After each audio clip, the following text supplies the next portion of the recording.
నమః శ్రీ గురుభ్యో నమః హరి ఓం ఉమామహేశ్వరుని దివ్య చరణారవిందములకు శతసహస్రకోటి ప్రణామములు సమర్పిస్తూ ఈశ్వర విశ్వరూపం అమోఘమై ప్రకాశిస్తుంది. అణువణువున ఈశ్వరుడే. ఈశ్వరుడు కానిదేమున్నది? అందుచేతనే వేదమే ప్రామాణ్యం. వేదమే ప్రామాణ్యం.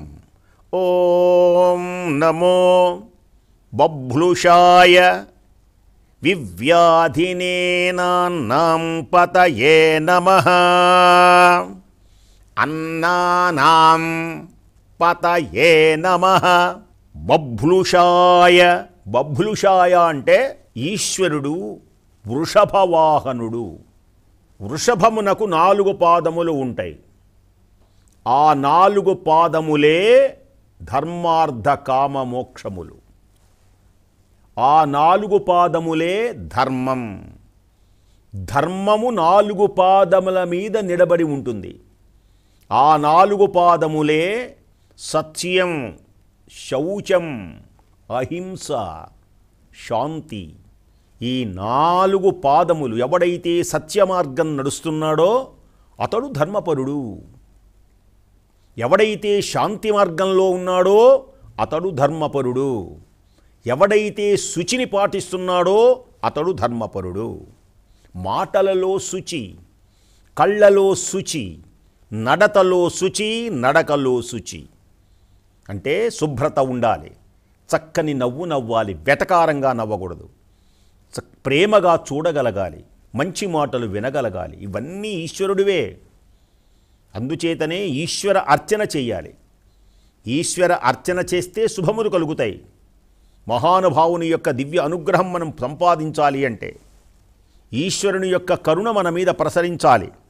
శుభములు కలగాలి మహానుభావునికి. అందుచేతని శంకరస్య చరితం కథామృతం, శంకరస్య చరితం కథామృతం, చంద్రశేఖర గుణానుకీర్తనం, నీలకంఠ తవ పాదసేవనం, సంభవంతు మమ జన్మ జన్మని. బభ్లుషాయ. వృషభవాహనారూఢుడై ప్రకాశించేటువంటి మహానుభావునికి నమస్కారం. వివ్యాధినే. విద్వేషములను తొలగించేటువంటి మహానుభావుడై. కాబట్టి విద్వేషములు, ద్వేషభావాలు ఉంటాయి.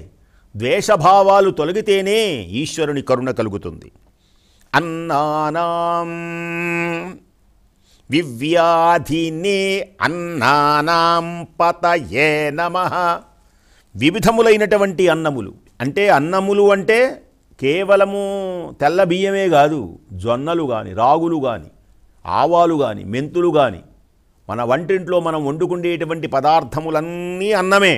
అన్నం అనేది సంస్కృత పదం. అందుచేతనే వేదం పలికింది అన్నమని. అన్నం అంటే కేవలం వడ్లతో ఉన్నటువంటి మనం తినే అన్నమే కాదు. గోధుమలు అన్నమే. ఏదైతే మానవునికి ఆహార రూపంలో ఉన్నదో అట్టి ఆహార రూపం మొత్తం అన్నం. అన్నం అని పిలువబడుతుంది. కాబట్టి అలాంటి వృషభవాహనాధీశుడైనటువంటి మహానుభావునికి నమస్కారం. వృషకేతనుకు నమస్కారం. వృష విహారునికి నమస్కారం. వృషము కేతనం. అందుచేతనే శివాలయాలలో బ్రహ్మోత్సవాలలో ఒక జెండా ఎగరవేస్తారు, ఒక గుడ్డను. దాని పేరే వృషకేతనం. వృషధ్వజం మహానుభావునికి ధ్వజస్తంభం మీద ఉంటుంది. అలాగే వెంకటేశ్వర స్వామి వారికి అయితే గరుడ ధ్వజం అని ఉంటుంది. బ్రహ్మోత్సవాల ప్రారంభంలో ధ్వజస్తంభం దగ్గరకు వచ్చి గరుత్మంతుని యొక్క బొమ్మ వేసి ఆ గరుత్మంతుని పైకి పంపిస్తారు. సర్వదేవతలను ఆహ్వానించవయ్యా ఓ గరుత్మంత. అలాగే వృషభ మహానుభావ, ధర్మానికి సంకేతమైనటువంటి మహానుభావ. అందుచేతనే ఈశ్వరుడు వృష కేతనుడు, వృష విహారుడు, వృషభ వాహనుడు, వృషభవాహనుడు. అంతేకాదు నందీశ్వరుడు అంటారు ఈయన్ని. నంది. నందీశ్వరుని యొక్క గొప్పతనం సామాన్యమైనటువంటిది కాదు. నందీశ్వరుడు చాలా మహిమోపేతమైనటువంటి వ్యక్తి. దేనికని ఆ నందీశ్వరుడు ఇంతటి మహనీయుడై ప్రకాశిస్తున్నాడు? నందీశ్వరుడు ఈశ్వరునికి ఎదురకుండా ఉంటాడు. శిలాదుని యొక్క కుమారుడు. శిలాదునికి ఆనందము కలిగించాడు గనక ఆనంద స్వరూపమును నంది అని పిలుస్తారు.